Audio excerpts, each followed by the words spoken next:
आपने स्टॉकर्स की स्टोरीज तो सुनी होंगी, लेकिन क्या कभी ऐसा साइकोटिक स्टॉकर सुना है जो एक मरमेड भी हो? और यही एग्जैक्ट चीज उस पोर प्रोटैगनिस्ट के साथ होती है, जिसकी लाइफ पूरी तरह डिस्ट्रॉय हो जाती है एक ऐसे क्रीचर की वजह से जिसे वो कभी अपना फ्रेंड मानता था। एक पास्ट की मेमोरी में एक वुमन प्रोटैगनिस्ट को सॉफ्टली हक करती है, जिस पर वो उसे गुड बाय कह रहा होता है। उस यंग मैन को उसके फेस पर उसका टच फील होता है और वो शांत हो जाता है। तभी उसे फील होता है कि वो कहीं डूब रहा है और वो अचानक से जाग जाता है, जिस पर वो जोर से चिल्ला देता है। ये सब एक नाइटमेयर होता है और वो वापस अपनी रियलिटी में आ जाता है। इसके बाद सीन बदलता है और हम एक डॉक्टर के ऑफिस में पहुंचते हैं, जहां एक वॉइस कहती है कि उसे आए हुए काफी टाइम हो चुका है। जिस पर डॉक्टर उससे पूछती है कि यूनिवर्सिटी में सब कैसा चल रहा है। फिर वो सजेस्ट करती है कि वो कॉन्वर्सेशन वहीं से कंटिन्यू करें जहां लास्ट टाइम छोड़ी थी, लेकिन रेन की वजह से वो कहती है कि आज की सेशन पेपर पर लिखी जाएगी। इसी मोमेंट पर डॉक्टर उससे उस फ्रेंड के बारे में और बताने को कहती है जिसका उसने पहले मेंशन किया था। जिस पर प्रोटैगनिस्ट सोचता है कि भले ही ये सुनने में क्रेजी लगे, लेकिन उसका पहला फ्रेंड एक मरमेड था।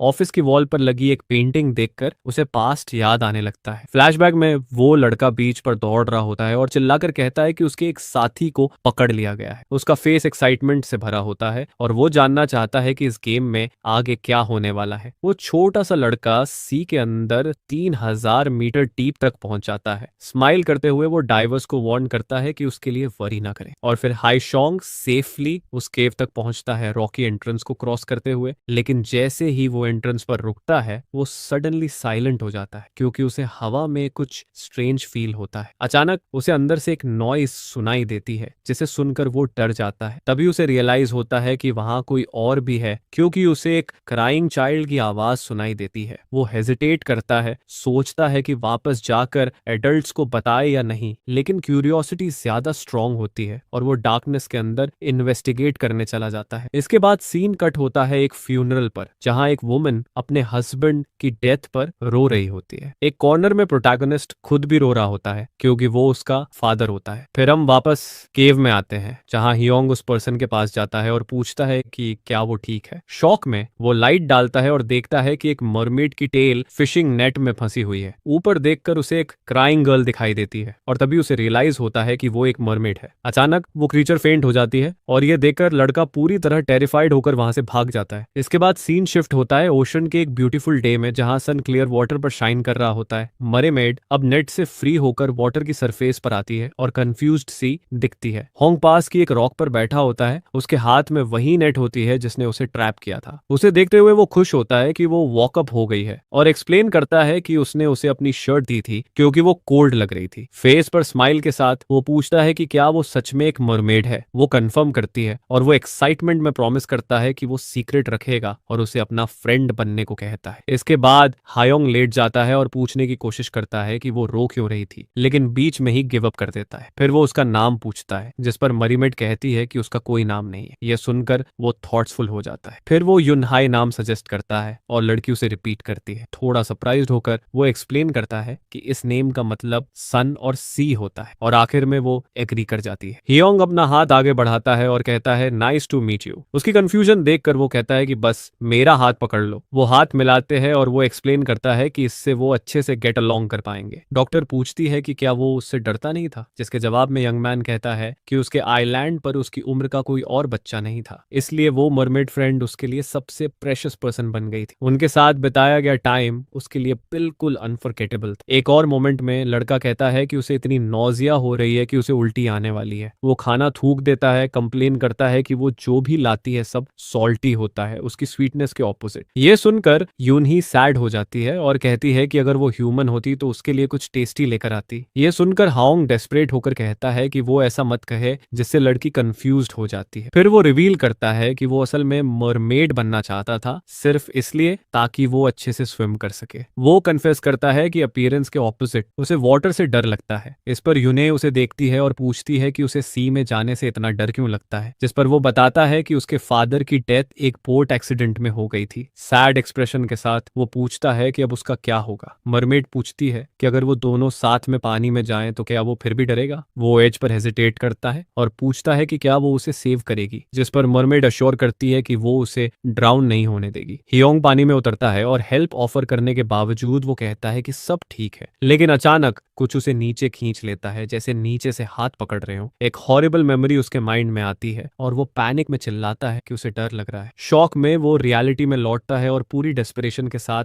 मरमेड से चिपक जाता है। दोनों फेस टू फेस होते हैं और वो वरीड होकर पूछती है कि क्या वो ठीक फील कर रहा है। कांपते हुए लड़का कहता है कि प्लीज उसका हाथ पकड़ ले। उनके हाथ पानी के अंदर जुड़ते हैं और वो उसे सेफली फ्लोट करने में हेल्प करती है। फ्लोट करते वक्त वो डर जाता है, लेकिन यूनहाई उसका हाथ स्क्वीज करती है और अश्योर करती है कि सब ठीक है। कामली मरमेड उसे देखने को कहती है, उसका ध्यान फियर से हटाने की कोशिश करती है। फिर वो बताती है कि वो स्विम कर रहा है और उसने अपना डर ओवरकम कर लिया है। डीपेस्ट पार्ट में वो पूछती है कि क्या वो डरा हुआ है, लेकिन वो डिनाई करता है क्योंकि वो उसका हाथ पकड़े हुए है। मरमेड रिवील करती है कि उसका भी कोई फादर नहीं है और दोनों एक दूसरे को कंफर्ट करते हैं क्योंकि उनके पास एक दूसरे का साथ है। प्रेजेंट में वापस आकर वो लिखता है कि उसकी मदर के हर्ट होने के बाद उसे अंकल के हाउस भेज दिया गया था। एक और मेमोरी में वो बीच पर गुड बाय कहता है और वार्न करता है कि शायद ये उनकी लास्ट मीटिंग हो। लड़का एक्सप्लेन करता है कि उसकी सोल में अब सी नहीं है और यूने उसे स्लिपरी रॉक से सावधान करती है। वो पास आने को एग्री करता है, लेकिन उसके फेस पर आने वाली फेयरवेल की सैडनेस साफ दिखती है। कांपती हुई आवाज में वो कहता है कि सब कुछ होने के बाद भी वो हमेशा उसकी बेस्ट फ्रेंड रहेगी। फेयरवेल गिफ्ट के तौर पर वो अपना टॉय सबमरीन पानी में रख देता है। वो चिल्लाकर कहता है कि वो टॉय उसके लिए छोड़ रहा है और उसे जल्दी जाकर लेना चाहिए। 6 साल गुजर जाते हैं और प्रोटैगनिस्ट अब हाई स्कूल में होता है, लेकिन उसे आज भी वो फेयरवेल याद आता है। बाथरूम में वो इरिटेटेड हो जाता है, सोचता है कि वो उसे भूल क्यों नहीं पा रहा है। फिर वो सिंक के पास जाता है और अपने हाथ धोने लगता है ताकि अपना दिमाग कूल कर सके। वो अपने फेस पर पानी डालता है, होपिंग कि मेमोरीज हमेशा के लिए दूर हो जाए, लेकिन अचानक कोस्टली हैंड्स सिंक के अंदर से उसे पकड़ लेते हैं और वो टेरिफाइड हो जाता है। वो डेस्परेशन में स्क्रीम करता है और उस चीज से उसे छोड़ने को कहता है, खुद को छुड़ाने की कोशिश करता है। डार्कनेस से एक फिगर बाहर आती है और वो शॉक में अपना नाम सुनता है। सॉफ्ट टच के साथ वो पर्सन उससे कहती है कि पुराने दिनों की तरह उसका हाथ पकड़ ले। टेरिफाइड होकर उस टच की मेमोरी उसे याद दिलाती है जब वो मरमेड का हाथ पकड़ा करता था। वो जो देख रहा होता है उस पर उसे बिलीव नहीं होता और वो धीरे से उसका नाम विस्पर करता है। सोचता है क्या वो यूनहे है। तभी उसके हाथ खींचे जाते हैं और यूनहे खुद पानी से बाहर निकलकर उसके सामने आ जाती है। वो उसे कसकर हक करती है और कहती है कि इतने सालों में उसने उसे बहुत मिस किया है। अब दोनों बाथरूम में एक दूसरे के सामने होते हैं और वो सॉफ्ट टोन में उसका नाम लेती है। आंखों में आंसुओं के साथ वो पूछती है कि वो रो क्यों रहा है और क्या उसने उसे सैड कर दिया है, जिस पर प्रोटैगनिस्ट बस इतना ही कहता है, नहीं। फिर भी वो ये बिलीव नहीं कर पा रहा होता है कि वो सच में उसके सिंक में मौजूद है। एक स्माइल के साथ वो एक्सप्लेन करता है कि वो खुशी से रो रहा है क्योंकि आखिरकार वो उसे फिर से देख पा रहा है। फिर वो बाथटब के पास बैठता है और पूछता है कि क्या वो उसे कुछ बताने वाली नहीं है। लड़का थोड़ा पास आता है और जानना चाहता है कि आखिर वो वहां तक पहुंची कैसे, जिस पर वो फिर वही रिपीट करती है कि वो बस इसलिए आई है क्योंकि वो इतने समय से उसे बहुत मिस कर रही थी। यह सुनकर वो थोड़ा एम्बैरेस्ड हो जाता है और कहता है कि उसका मतलब वो नहीं था। प्रोटैगनिस्ट सोचता है कि क्या वो पहले भी इतनी स्ट्रेट फॉरवर्ड हुआ करती थी। इसके बाद वो पूछता है कि क्या अब वो उसे हर जगह देख पाएगा, जिस पर यूनही यस कहती है और पानी में गायब हो जाती है, जिससे वो शॉक हो जाता है। डर के मारे वो एम्प्टी बाथटब को देखकर उसे बुलाता है, लेकिन कोई जवाब नहीं आता। अचानक पीछे से उसके चीक पर एक कोल्ड टच फील होता है। मेरामिड अचानक सामने आ जाती है और उसका चीक पिंच करती है और फिर से कहती है कि वो कहीं भी जा सकती है। यह देखकर वो स्टार्टल्ड हो जाता है और कहता है कि उसे लगा था कि वो फिर से चली गई है। इसी बीच डोर पर एक जोर की नॉक होती है, जिससे उनकी कॉन्वर्सेशन इंटरप्ट हो जाती है। बाहर से एक आवाज आती है जिस पर वो यूनी से कहता है कि वो कल सेम टाइम पर मिले। काउंटडाउन खत्म होते ही बाहर खड़ी वुमन उसे जोर से स्लैप कर देती है। जाते जाते वो चिल्लाती है कि इतनी देर बाथरूम में रहने के बजाय वही रहने लग जाए। इसके बाद वो अपने रूम में वापस आता है और गहरी सोच में लेट जाता है। तभी उसकी छोटी सिस्टर क्वाइटली उसे बुलाती है। वो पूछती है कि क्या वो ठीक है, क्योंकि उसने स्क्रीम सुनी थी, जिस पर वो कहता है कि कुछ सीरियस नहीं था। दोनों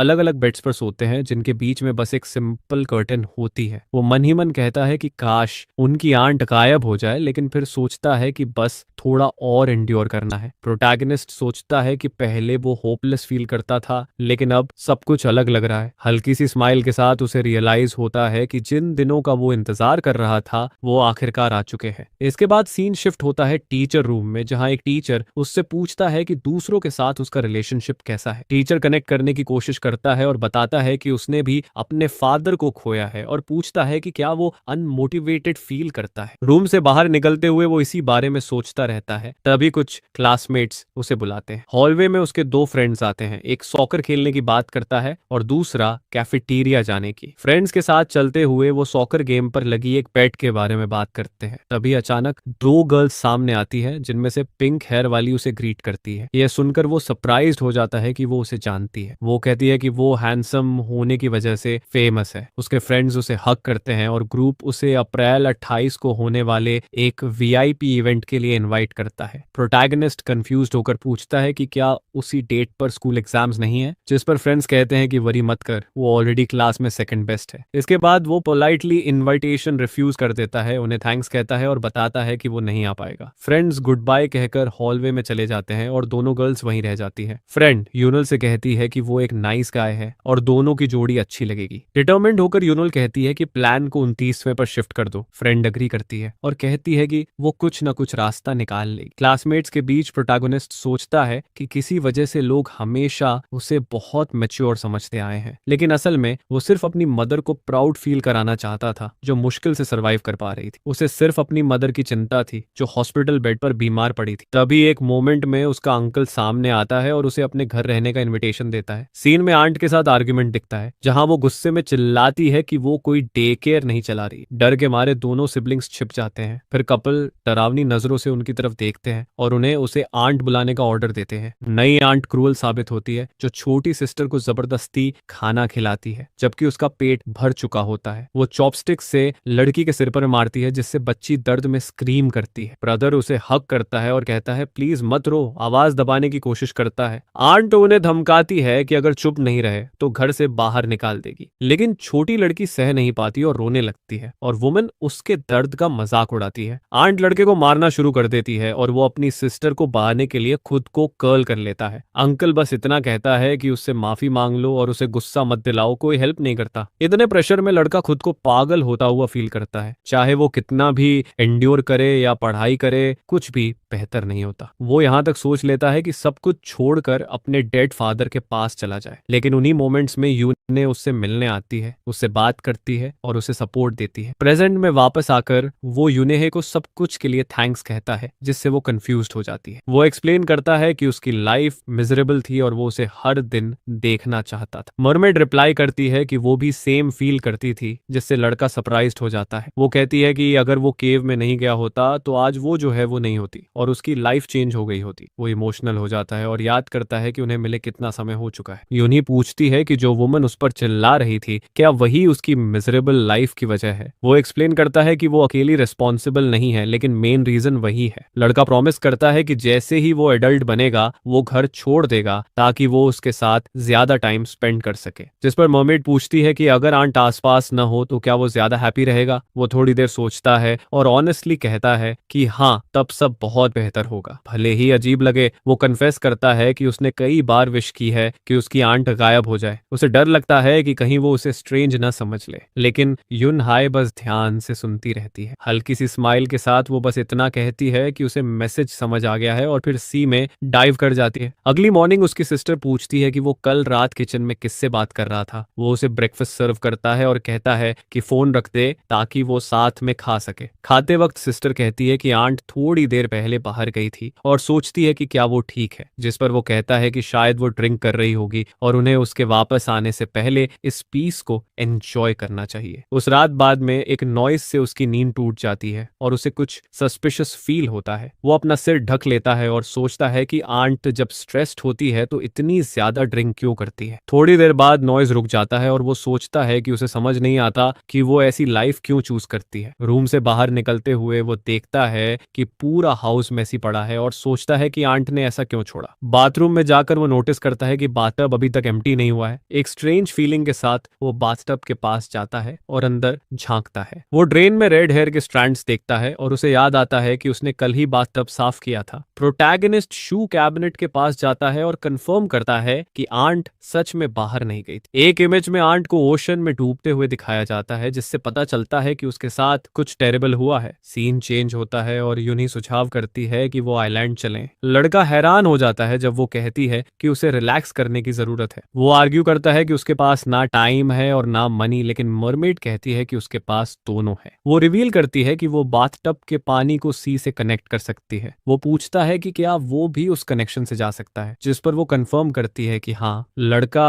कुछ देर साइलेंट रहता है, किसी बात के बारे में सोचता है। फिर वो पूछता है कि क्या उसने उसकी आंट को कहीं देखा है, क्योंकि वो काफी समय से वापस नहीं आई है। यूने रिप्लाई करती है कि नहीं, और एक्सप्लेन करती है कि वो सिर्फ तब अपीयर होती है जब वो उसे बुलाता है। उसे समझ आ जाता है कि वो तभी बाहर आ सकती है जब वो उसके पास होता है, जिससे उसका गिल्ट क्लियर हो जाता है। राहत की एक लंबी सांस लेते हुए प्रोटैगनिस्ट ऊपर वाले का थैंक करता है कि वो इसमें इन्वॉल्व नहीं थी। अचानक डोर पर जोर जोर से नॉक्स होते हैं जो दोनों को डरा देते हैं, जिस पर वो इंटरकॉम देखने चला जाता है। सामने एक स्ट्रेंज और इंटिमिडेटिंग आदमी दिखाई देता है जो पूछता है कि किम मायोंग कहाँ है, जो उसकी आंट है। लड़का कहता है कि उसे नहीं पता और बताता है कि वो सिर्फ उसका न्यूफ्यू है। इरिटेटेड होकर वो आदमी कहता है कि उसने उसका पैसा चुराया है और पूछता है कि वो कब तक छिपी रहेगी। होंग डोर बंद करने की कोशिश करता है, लेकिन वो आदमी उसे ब्लॉक कर देता है और चिल्लाता है कि उसकी बात अब भी खत्म नहीं हुई है। वो लोन शार्क उसे थ्रेट करता है और कहता है कि अगर उसे जीना है तो 28वीं तक अपनी आंट को ढूंढ ले। जाते जाते वो वार्निंग देता है कि पुलिस को कॉल करने के बारे में सोचना भी मत। डेडलाइन आ जाती है, लेकिन वो अपनी आंट से कांटेक्ट नहीं कर पाता और वो अब भी मिसिंग रहती है। इसके बाद सीन स्कूल में शिफ्ट होता है, जहां एग्जाम के बाद एक क्लासमेट उससे उसका टेस्ट देखने को कहता है। उसके फ्रेंड्स उसे घेर लेते हैं और वरीड होकर पूछते हैं कि क्या कुछ हुआ है। उनमें से एक उसे चीयर अप करने की कोशिश करता है और कहता है कि गर्ल्स ने मीटिंग उसके लिए पोस्टपोन कर दी है, लेकिन डेस्परेट लुक के साथ प्रोटैगनिस्ट उनसे कहता है कि आज ही रेस्टोरेंट चलते हैं। ग्रुप स्कूल से बाहर निकलता है और एक फ्रेंड कहता है कि उसने टैक्सी ऑलरेडी कॉल कर ली है। रास्ते में वो दूर से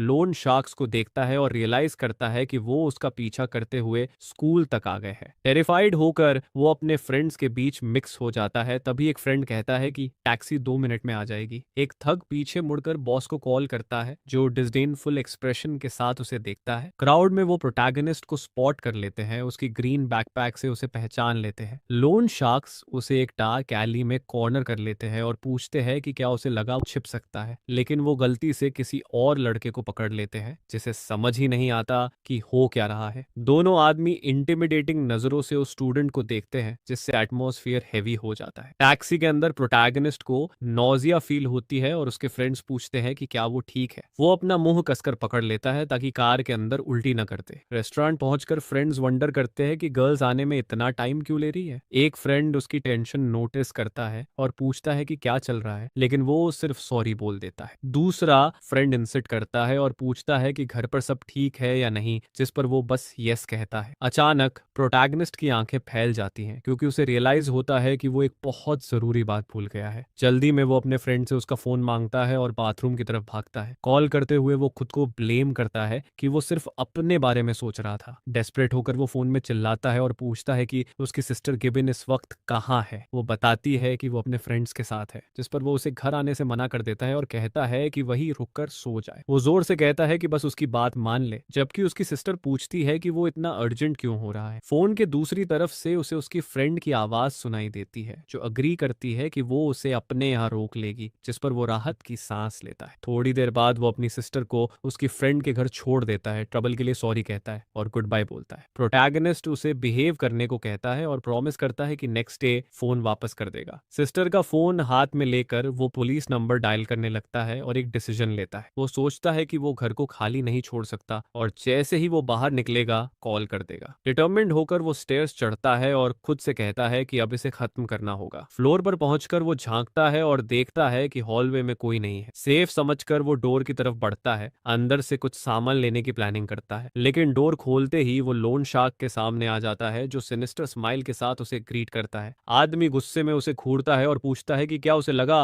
वो भाग सकता है। कांपते हुए लड़का पुलिस को कॉल करने की कोशिश करता है, लेकिन उसके हाथ से बटन ठीक से प्रेस भी नहीं होता। इससे पहले कि वो कॉल कर पाए, थग उसका फोन छीन लेता है और कॉल कट कर देता है। लोन शार्क्स उसे अपार्टमेंट के अंदर फेंक देते हैं और कहते हैं कि वर्स्ट के लिए रेडी रहे। बॉस उसे पकड़कर कहता है कि टाइम पर आंट को न ढूंढ पाने की सजा मिलेगी। डेस्परेट एक्ट में वो थग को मारता है और खुद को उसकी पकड़ से छुड़ा लेता है। प्रोटैगनिस्ट बाथरूम की तरफ भागता है, लेकिन लोन शार्क्स उसे कॉर्नर कर लेते हैं और डोर बंद कर देते हैं। उसके पास बाहर निकलने का कोई रास्ता नहीं रहता और वो सोचता है कि इस सिचुएशन से कैसे बचे। आदमी डोर पर जोर जोर से मारते हैं और लड़का डर से कांपने लगता है, समझ नहीं आता क्या करे। वो डोर तोड़ देते हैं और उसे फ्लोर पर फेंक देते हैं और कहते हैं कि वो बस उसे थोड़ा डराना चाहते थे। थक कहता है कि टूल्स उस पर यूज करना वेस्ट होगा क्योंकि वो आंट के लिए थे। फिर लोन शार्क उसे दो ऑप्शंस देता है, या तो शावर होस से मारा जाए या फिर बाकी टूल्स से। वो ठंडी नजरों से देखता है जिससे साफ होता है कि दूसरा ऑप्शन बहुत वर्स होगा। बिना ज्यादा सोचे लड़का शावर होस वाला ऑप्शन चुन लेता है। बॉस अग्री करता है और मारने की तैयारी करता है, लेकिन अचानक शावर होस थक के हाथ में लिपट जाती है और उसे बाथटब के अंदर खींच लेती है। बॉस चिल्लाकर उसे उठने को कहता है। सीन देखकर एम्बैरेस्ड होता है। आदमी चिल्लाता है कि बाथटब के अंदर से कुछ उसे खींच रहा है, लेकिन कोई बिलीव नहीं करता। पानी हिलने लगता है और प्रोटैगनिस्ट का फ्रेंड यह देखकर पैनिक कर जाता है। आदमी एम्प्लॉई का नाम चिल्लाता है, लेकिन कुछ ही देर में वो भी अंदर खींच लिया जाता है। प्रोटैगनिस्ट हक्का बक्का रह जाता है और डिसबिलीफ में पीछे देखता है कि अभी क्या हुआ। तभी बाथटब में यून हाई दिखाई देती है और रिवील होता है कि उसी ने उसे लोन शार्क से बचाया था। सीन में दिखता है कि वो दोनों आदमियों की बॉडीज को ओशन की गहराइयों में खींच ले जाती है। कोल्ड लुक के साथ मरीमेड उसे देखती है। उसके बाल अभी भी गीले होते हैं।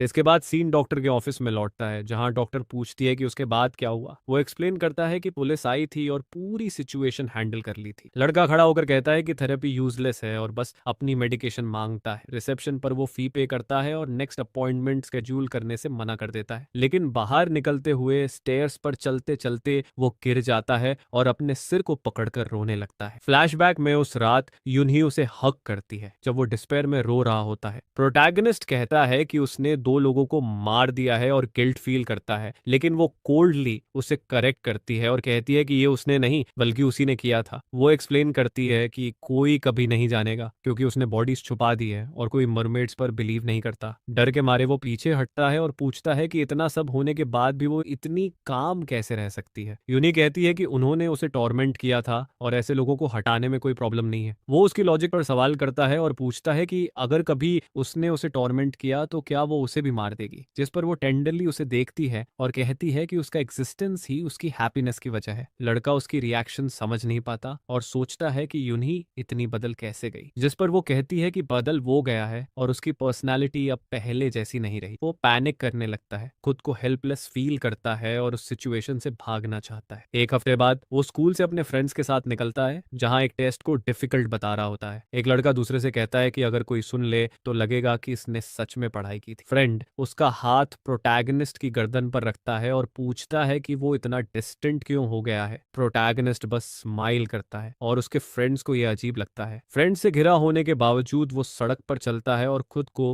पूरी दुनिया में अकेला फील करता है। अपने मन में वो डिसाइड करता है कि अब वो युन हाई से दोबारा नहीं मिल सकता क्योंकि अब वो पहले जैसी नहीं रही है। वो एक्सप्लेन करता है कि वो एक ह्यूमन है और उसे अपनी नई लाइफ के हिसाब से अडेप्ट करना है और अब वो उसे फिर से नहीं देख सकता। टूटे हुए दिल के साथ वो उससे कहता है कि वो अपनी खुशी कहीं और ढूंढ ले। लड़का वहां से चला जाता है और उसे बाथटब में अकेला छोड़ देता है। उसके फेस पर गहरी सैडनेस होती है। सीन खत्म होता है जब वो अपने फ्रेंड्स को गुड बाय कहता है और अपने घर के डोर तक पहुंचता है। जैसे ही वो अंदर जाता है एक आवाज उसे ग्रीट करती है और वो अपने अंकल को दो स्ट्रेंज आदमियों के साथ देखता है। अंकल उसे अपने रूम में जाने को कहता है, लेकिन वो दोनों आदमी उसे थोड़ी बात करने के लिए बुलाते हैं। वो डर जाता है, लेकिन उनमें से एक कहता है कि वो पुलिस ऑफिसर्स है और बस इन्वेस्टिगेशन कर रहे हैं। लिविंग रूम में उनके साथ बैठने पर ऑफिसर उसे बताता है कि उसकी आंट की डेथ हो गई है। ये सुनकर लड़का राहत महसूस करता है, सोचता है कि अब वो लोन शार्क के गायब होने के बारे में कुछ नहीं पूछेंगे। एक ऑफिसर को उसकी लैक ऑफ रिएक्शन अजीब लगती है और वो पूछता है कि क्या उसे पहले से पता था। वो पैनिक कर जाता है, खुद को ब्लेम करता है कि वो किसी की डेथ पर रिलीव्ड कैसे फील कर सकता है। लेकिन उसका अंकल उसे डिफेंड करता है और कहता है कि वो औरत एक पैरासाइट थी जिसने सारा पैसा उड़ा दिया। लड़का समझ नहीं पाता कि उसका अंकल, जिसने कभी उसकी मदद नहीं की, आज उसका साइड क्यों ले रहा है। उसकी आंट पर लोन शार्क्स इसलिए लगे थे क्योंकि उस पर डेट्स थे।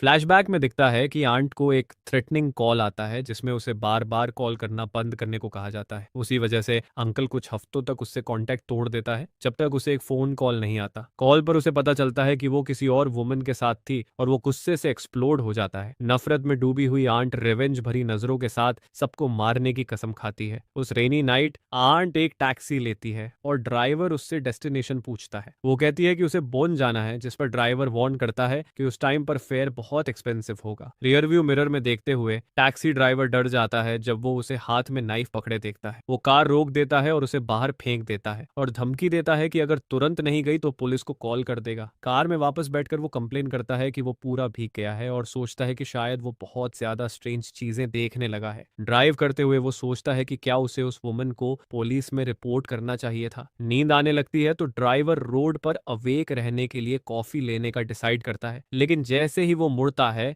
आंट अचानक कार के सामने आ जाती है। वो उस पर अटैक करती है और डर में वो एक्सेलरेटर दबा देता है, चिल्लाते हुए उसे हटने को कहता है। कार का कंट्रोल छूट जाता है, वो रोड पर स्किड करती है और जोर से बैरियर से टकरा जाती है, जिससे वो वुमन सी में गिर जाती है। इसके बाद पुलिस उसके घर आती है और इन्वेस्टिगेट करती है कि वो नाइफ लेकर बाहर क्यों गई थी। बात करने के बाद वो कोऑपरेशन के लिए थैंक्स कहती है और चली जाती है, अंकल और नेफ्यू को अकेला छोड़कर। जैसे ही प्रोटैगनिस्ट डोर बंद करता है, अंकल कैजुअली पूछता है कि उसके एब्सेंस में सब ठीक था या नहीं। यह सुनकर वो शॉक हो जाता है, उसे यकीन नहीं होता कि वो इतना सिनिकल कैसे हो सकता है। लड़के को अपने अंकल का केयरलेस फेस देखकर घिन महसूस होती है, लेकिन वो जानता है कि वो कुछ कर नहीं सकता। ऊपर से वो अंकल पर डिपेंड करता है, वरना वो होमलेस हो जाएगा। पढ़ाई करते वक्त उसे लगता है जैसे उसका यंगर सेल्फ उससे सवाल कर रहा है, पूछ रहा है कि क्या वो मर्डरर है। वो आवाज पूछती रहती है कि यूनहाई को दूर भेजने के बाद वो शांति से पढ़ कैसे पा रहा है। उसके अंदर डर बैठा होता है कि कहीं मरमेड ने कोई बॉडी पीछे तो नहीं छोड़ दी। लड़का सोचता है कि वो भी वैसे ही सब छोड़कर चला जा सकता है जैसे वो सोल गया था। तभी उसकी सिस्टर उसे कॉल करती है और बताती है कि ग्रैंडमा मलसुक ने उसके फोन पर कॉल किया है। वो कॉल उठाता है और अपनी ग्रैंडमदर को ग्रीट करता है। कॉल के दौरान वो जितना हो सके काम रहने की कोशिश करता है। वो कहता है कि वो ठीक से रह रहा है और उसकी सिस्टर एचबी अब बड़ी हो गई है। सिग्नल खराब होने का बहाना बनाकर वो कहता है कि बाहर जाकर बात करता है। हॉलवे के फ्लोर पर बैठकर वो ग्रैंडमदर से बात जारी रखता है। थोड़ी देर वो चुप रहता है, जो उसने अभी सुना होता है उसे प्रोसेस करता है। सीन कट होता है जहां वो पुराने फैमिली फोटोज देख रहा होता है जब वो सब खुश थे। फ्लैशबैक में छोटा हियोंग पूछता है कि उसकी मॉम कैसी फील कर रही है। मदर उसकी सिस्टर के कान साफ कर रही होती है और उससे एक और कॉटन स्वॉब लाने को कहती है। ढूंढते हुए वो सोचने लगता है कि अगर कुछ गलत हो गया तो क्या होगा। वो इमेजिन करता है कि शायद कोई स्टेप फादर आए, लेकिन उसके दिमाग में सिर्फ उसके फादर की इमेज होती है। जब वो मुड़ता है तो देखता है कि उसकी सिस्टर फ्लोर पर सो रही है और वो थोड़ा सरप्राइज हो जाता है। वो उसे उठाता है और पूछता है कि मॉम कहाँ गई है। छोटी लड़की कहती है कि उसे याद नहीं है और वो बताती है कि उनकी कोई माँ नहीं है। वो पूछता है कि उनकी माँ क्यों नहीं है और सिस्टर कहती है कि चलो उसे ढूंढते हैं। दोनों पियर पर चलते हैं, तभी लड़के को दूर उनकी मदर की बोट दिखाई देती है। वो एक्साइटेड होकर पॉइंट करता है और कहता है कि वो उनके लिए सी से खाना लेने गई है। छोटी सिस्टर को अब भी डाउट होता है, लेकिन वो इंसिस्ट करता है कि उनकी माँ है। आंखों में आंसू लेकर वो गुस्से में कहता है कि वो अकेली घर चली जाए। वो पियर पर दौड़ता है, बोट पर चढ़ता है और अपनी माँ का नाम चिल्लाता है, लेकिन वहां पहुंचकर उसे बोट पूरी तरह खाली मिलती है और चारों तरफ साइलेंस होता है। अचानक उसे एक आवाज सुनाई देती है जो उसे बुला रही होती है और उसे उम्मीद होती है कि वो उसकी माँ है। वो आवाज के पीछे बोट में आगे बढ़ता है, लेकिन विंडो से झांकने पर उसे कोई नहीं दिखता और वो सोचता है कि वो कहाँ है। आवाज फिर से आती है और जैसे ही वो मुड़ता है वो सीगल्स देखता है और उसकी माँ की बॉडी पानी में तैर रही होती है। प्रेजेंट में उसे ग्रैंडमदर से खबर मिलती है कि उसकी माँ अब इस दुनिया में नहीं रही। फ्यूनरल में जाने से पहले वो कहता है कि वो इस सिचुएशन के लिए पहले से रेडी था। वो अपनी माँ की फोटो को देखता है जो उस इंसिडेंट के बाद से कोमा में थी और अब चली गई है। इन सेंस स्टिक हाथ में लेकर वो माफी मांगता है कि वो क्लास में फर्स्ट नहीं आ पाया। वो फ्लोर पर लेट जाता है और कहता है कि वो सालों से इस मोमेंट की तैयारी कर रहा था। वो गुड बाय कहता है और उससे रिक्वेस्ट करता है कि वो अकेली ना रहे और उसके फादर के साथ खुश रहे। आंखों में आंसुओं के साथ वो अपने फैमिली के हैप्पी मोमेंट्स याद करता है। घर के अंदर वो चुपचाप ड्रिंक करता है और बाहर बारिश गिरती रहती है। अंकल हियांग के फ्रेंड से पूछता है कि वो वहां कैसे पहुंचे। वो उनका मजाक उड़ाता है और पूछता है कि क्या उन्होंने सिर्फ फ्यूनरल के लिए क्लास स्किप की है। फ्रेंड्स इरिटेट हो जाते हैं और कहते हैं कि वो इसलिए आए हैं क्योंकि हियांग उनका बेस्ट फ्रेंड है। अंकल उनकी तारीफ करता है और कहता है कि वो उस माँ से बेहतर है जिसने अपने बच्चों को छोड़ दिया। फ्रेंड्स ऑकवर्ड फील करते हैं और सोचते हैं कि क्या वो सच में उसका अंकल है। बाद में हीरो अपने फ्रेंड्स के साथ बाहर जाता है और पूछता है कि ट्रेन किस टाइम आएगी। एक फ्रेंड पूछता है कि क्या उसका अंकल हमेशा ऐसा ही बिहेव करता है और वो यस कह देता है। कंफ्यूज्ड होकर फ्रेंड सॉरी कहता है, लेकिन दूसरा उसे एल्बो मारता है। समझ नहीं पाता कि वो माफी क्यों मांग रहा है। एलिवेटर में प्रोटैगनिस्ट गुड बाय कहता है और उन्हें सेफ जर्नी विश करता है। फ्रेंड्स एक दूसरे को देखते हैं। हाइनंग की इमोशनल स्टेट को लेकर वरीड होते हैं। उनमें से एक उसे कॉल करता है और सीरियस फेस के साथ उसे आखिरी एडवाइस देता है। वो कहता है कि अगर वो अब टूट गया तो उसकी सिस्टर के पास कोई नहीं बचेगा। ये वर्ड्स उसे अंदर तक हिला देते हैं और प्रोटैगनिस्ट उनके सामने फूट फूट कर रोने लगता है। फ्रेंड्स उसे हग करते हैं और कहते हैं कि जितना मन हो रो ले, और उसे कंफर्ट करने की कोशिश करते हैं। फ्यूनरल रूम में वापस आकर वो अपनी सिस्टर को अकेले बैठा हुआ पाता है, जो खाली नजरों से देख रही होती है। वो उसके पास बैठता है, उसे हग करता है और कहता है कि वो अब भी अकेली नहीं है, वो उसके साथ है। छोटी लड़की कमेंट करती है कि होम टाउन वालों से बात करते वक्त उसका एक्सेंट वापस आ गया था। उसे याद आता है कि सिटी आने के बाद उन्होंने अपना लोकल एक्सेंट प्रैक्टिस किया था। वो कहता है कि वो सिर्फ फ्यूनरल के खत्म होने तक ही सैड रहेगा, ताकि उनकी माँ सैड ना हो। प्रोटैगनिस्ट प्रॉमिस करता है कि वो बड़ा होकर फादर और मदर दोनों का रोल निभाएगा। सिस्टर कहती है कि वो हमेशा उसके साथ रहेगी जब तक वो कोई बुरा काम न करे। वो मजाक में पूछता है कि बुरा काम किससे कहते हैं, जिस पर सिस्टर थोड़ी सोच में पड़ जाती है। इनोसेंट फेस के साथ वो कहती है कि शायद मर्डर जैसा कुछ बुरा होगा। वो उसे अश्योर करती है कि जब तक वो ऐसा कुछ नहीं करेगा, वो दोनों हमेशा इनसेपरेबल रहेंगे। इसके बाद सीन वापस स्कूल में आता है, जहां टीचर क्लास की शुरुआत टेस्ट रिजल्ट्स की बात से करता है। वो कंप्लेंट करता है कि क्लास के मार्क्स सबसे खराब आए हैं और कहता है कि पेरेंट्स के लिए पढ़ाई करो। टीचर प्रोटैगनिस्ट का एग्जाम्पल देता है और पूछता है कि क्या बाकी स्टूडेंट्स को कुछ फील नहीं होता। स्टूडेंट्स आपस में विस्पर करने लगते हैं, समझ नहीं पाते कि टीचर ने हियांग का नाम क्यों लिया। उसके फ्रेंड्स टीचर की ऑडेसिटी देखकर शॉक हो जाते हैं और प्रोटैगनिस्ट अपना सामान पैक करने लगता है। उसका एक फ्रेंड गुस्से में कैन को किक करता है और कहता है कि टीचर ने हियांग की पर्सनल लाइफ एक्सपोज कर दी। वो कंप्लेंट करने और टीचर की रेजिग्नेशन मांगने की बात करते हैं, लेकिन प्रोटैगनिस्ट कहता है कि छोड़ दो। वो गुड बाय कहता है और बताता है कि उसे अपनी सिस्टर को उसके स्कूल से पिक करना है। जब वो वहां पहुंचता है तो उसकी सिस्टर दो फ्रेंड्स के साथ होती है, जो उसे देखकर इम्प्रेस्ड हो जाती है। सिस्टर उसे अपना ओपा इंट्रोड्यूस करती है और फ्रेंड्स उसे हैंडसम बोलकर कॉम्प्लीमेंट देती है। वो पूछता है कि वो लोग जल्दी क्यों निकले, जिस पर सिस्टर बताती है कि एग्जाम्स की वजह से। फ्रेंड्स उसे एक फेमस एक्टर से कंपेयर करते हैं, जिससे वो एम्पैरेस्ड फील करता है। तभी उनमें से एक रिवील करता है कि उसकी सिस्टर जेडजू आइलैंड नहीं गई थी, बल्कि फ्यूनरल में गई थी। ये सुनकर प्रोटैगनिस्ट शॉक हो जाता है और सोचता है कि जेडजू आइलैंड का इससे क्या रिलेशन है। फ्रेंड उसकी तरफ इशारा करके कहता है कि वो भागने की कोशिश कर रहा है और सिस्टर डर से कांपने लगती है। गॉसिप फैलाने वाला लड़का पकड़ लिया जाता है और फ्रेंड कहती है कि हिबन का ओपी उसे हैंडल करेगा। वो लड़का खुद को डिफेंड करता है और कहता है कि उसने तो बस वही बोला जो उसने अपनी माँ से फ्यूनरल के बारे में सुना था। हिसंग अपनी सिस्टर की तरफ से अपोलोजाइज करता है और सामने वाला लड़का समझ नहीं पाता कि क्या रिप्लाई दे। वो उसके सिर पर हाथ रखता है और कहता है कि कोई बात नहीं, फिर से सॉरी बोलता है। प्रोटैगनिस्ट कंफर्म करता है कि वो जेडजू आइलैंड गए थे और उससे कहता है कि ये बात अपनी माँ को बता दे। सिस्टर के फ्रेंड्स उसकी एटीट्यूड से इम्प्रेस्ड हो जाते हैं और सोचते हैं कि सीन काफी कूल था। घर जाते वक्त सिस्टर पूछती है कि क्या उसे गुस्सा नहीं आया, जिस पर वो कहता है कि सब ठीक है। वो उसे मूवीज ले जाता है और कहता है कि ये मिसड चिल्ड्रंस डे की भरपाई के लिए है। सिस्टर किड्स मूवी को लेकर एक्साइटेड हो जाती है और कहती है कि उसने सुना है वो काफी फेमस है। वो पूछता है कि क्या वो वही देखना चाहती है, लेकिन लड़की कहती है कि वो उनके लिए बहुत चाइल्डिश है। वो मूवी टाइमिंग्स देखता है और आखिर में सिस्टर वही किड्स मूवी चूज कर लेती है। मूवी में बर्थडे पार्टी का सीन होता है, जहां मेन कैरेक्टर खुश दिखाई देती है। दोनों मूवी को चुपचाप देखते हैं, अपने अपने थॉट्स में खोए हुए। मूवी का कैरेक्टर कहता है कि उसके पेरेंट्स उसे बहुत प्यार करते हैं और उन्हें वार्मली हग करता है। उसके पास बैठी सिस्टर की सिसकियों की आवाज सुनाई देती है और उसे रियलाइज होता है कि वो मूवी देखते वक्त रो रही है। प्रोटैगनिस्ट पूछता है कि क्या वो बाहर चलना चाहती है और लड़की साइलेंटली नॉट कर देती है। इसके बाद वो रेस्टोरेंट जाते हैं और वो पूछता है कि क्या खाना उसे अच्छा लग रहा है। उसे गिल्ट फील होता है कि उसे वो मूवी सजेस्ट नहीं करनी चाहिए थी। वो पूछता है कि क्या उसे मले आइलैंड के दिन याद है। उसे याद आता है कि उनके फादर उसकी हर छोटी अचीवमेंट पर खुश होते थे। वो कहता है कि आइलैंड पर उसकी हर अचीवमेंट बड़ी पार्टीज के साथ सेलिब्रेट होती थी। सिस्टर कहती है कि उसे उनकी करंट लाइफ पसंद है, जिससे उसका ब्रदर सरप्राइज हो जाता है। वो एक्सप्लेन करती है कि पहले उसे लोनली फील होता था, लेकिन अब उसके पास खेलने के लिए बहुत सारे फ्रेंड्स हैं। उसे यूनहाई से मिलने का मोमेंट याद आता है और ये भी कि उसने उसे हर चीज से बाहर निकलने में हेल्प की थी। प्रोटैगनिस्ट थॉटफुल हो जाता है और मरमेड के साथ बिताए हैप्पी मोमेंट्स याद करता है। रेस्टोरेंट से बाहर निकलते वक्त वो नोटिस करता है कि बारिश शुरू हो गई है, लेकिन फिर भी पैदल चलने का डिसाइड करता है। सिग्नल ग्रीन होता है, लेकिन वो कहता है कि वेट करो, क्योंकि वो ऑलरेडी लेट है। सिस्टर इंसिस्ट करती है कि वो क्रॉस कर सकती है और उसके आगे दौड़ जाती है। वो साई करता है और कहता है कि उसे दौड़ना पसंद नहीं है। तभी स्ट्रीट पर कुछ देखकर डर जाता है। एक ट्रक तेज स्पीड में आगे बढ़ता है और वो डेस्परेशन में अपनी सिस्टर का नाम चिल्लाता है। आसपास के लोग पैनिक में स्क्रीम करने लगते हैं, सोचते हैं कि लड़की व्हीकल से टकरा गई है। तभी उसे एक विजन फील होता है और वो सोचता है कि कहीं असल में वही तो नहीं मर गया। अचानक एक मिस्ट्रीज हैंड उसे पीछे खींच लेता है और छोटी लड़की फेटल एक्सीडेंट से बच जाती है। लड़की रोते हुए सॉरी बोलती है और वो उसे हग करके पूछता है कि क्या उसे चोट लगी है। वो कहती है कि बस कुछ स्क्रैचेस है और वो राहत महसूस करते हुए उसे कसकर हग करता है। घर वापस आकर वो इंसिस्ट करती है कि किसी ने उसे खींचा था। वो कहता है कि शायद उसे गलत लगा हो। लड़की स्वेयर करती है कि उसने किसी का हाथ फील किया था, जिस पर वो मजाक में कहता है कि शायद गोस्ट होगा। गोस्ट वाली बात से वो एक्साइटेड हो जाती है, लेकिन वो उसे इंटरप्ट करता है और कहता है कि इसे सीरियसली मत लो। स्माइल के साथ वो उसे सोने को कहता है और गोस्ट वाली बात वहीं खत्म कर देता है। सिस्टर कहती है कि अगर वो गोस्ट था